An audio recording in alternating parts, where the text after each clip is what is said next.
Owen, can we take it from that the back's feeling okay? Yeah, the back feels good. The back feels good. Yeah, delighted, absolutely delighted with the way it's come through like that. Particularly probably with the fielding, that was one of the bigger worries. Turning and diving and all sorts. So, yeah, very happy at the moment. Can you tell us how it feels when you're in the middle of an innings like the one you played today, and if you've ever quite been in that zone before?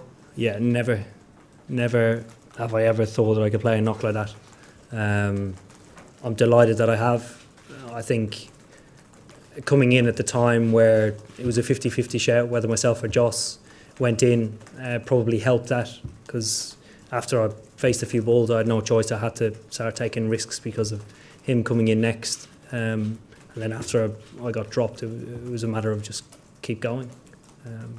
Yeah, one of those days. And sitting top of the table after that, nice boost for the guys? I think it is. I think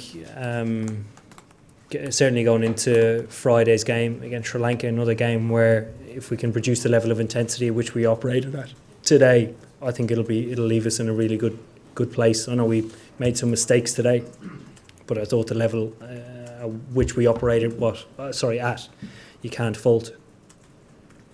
Right at the back of the room.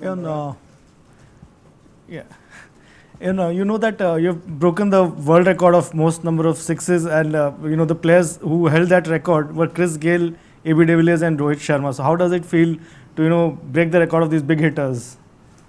Honestly, don't know. It's weird. It's very strange. It's something like I mentioned, along with the innings, it's something I never thought I'd do.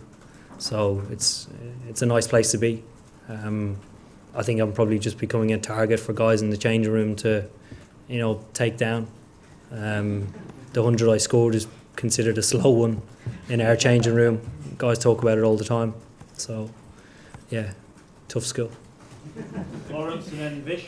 Owen, were there moments when it was tough on your back taking quick singles at all, and did that actually help you go for the big shots? Yeah, well, I think myself and Joe aren't the quickest anyway, so it's not really an issue. But turning and stuff, there was a little. Yeah, it took a bit of time before I could get confidence moving. And did that help you with your decisions to actually go for broke? To go, yeah. No, it was just a time where I had to take it on. Probably 18 overs to go when I first started to come in, or 20 overs left. So it was go time. Vish? Owen, have you been doing anything? Sorry. Sorry.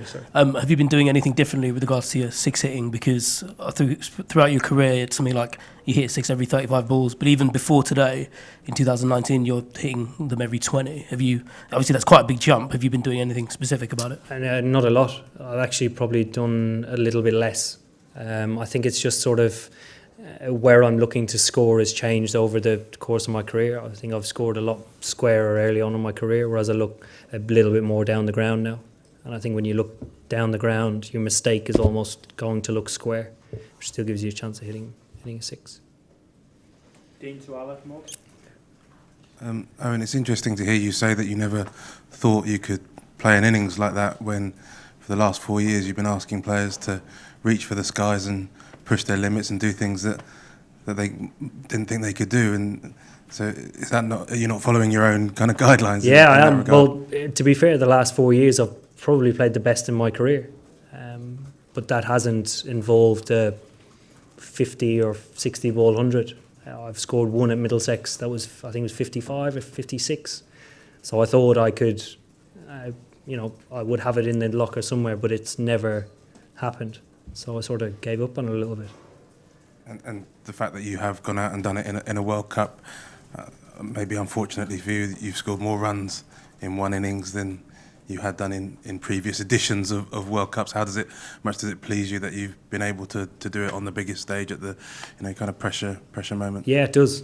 It does.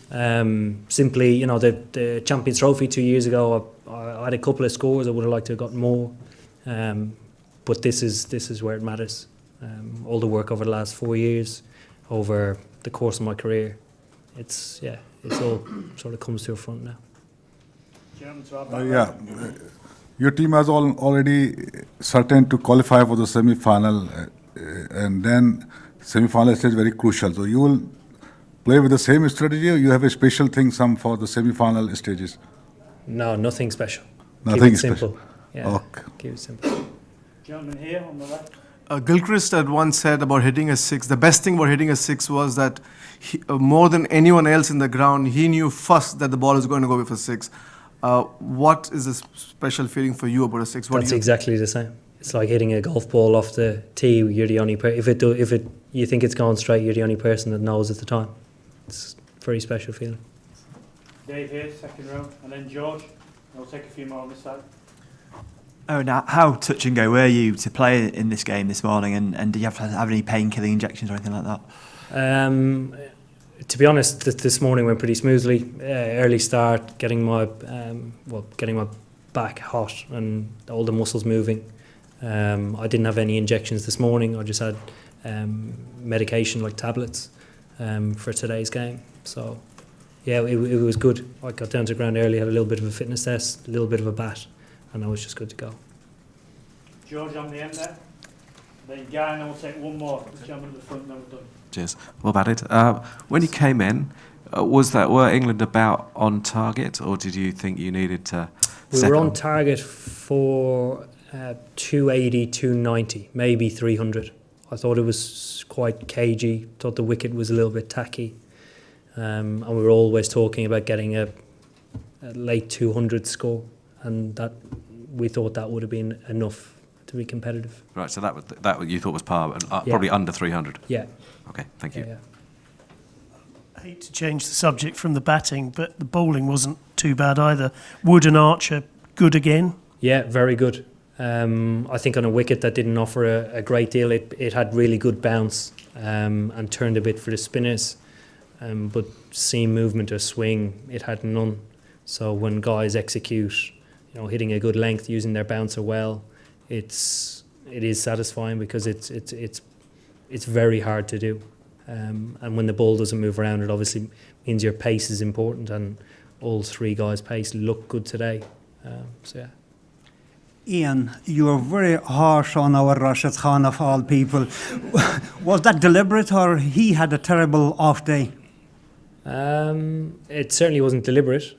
We don't go into any game with any preconceived ideas about how guys can play, because anybody can have a bad day.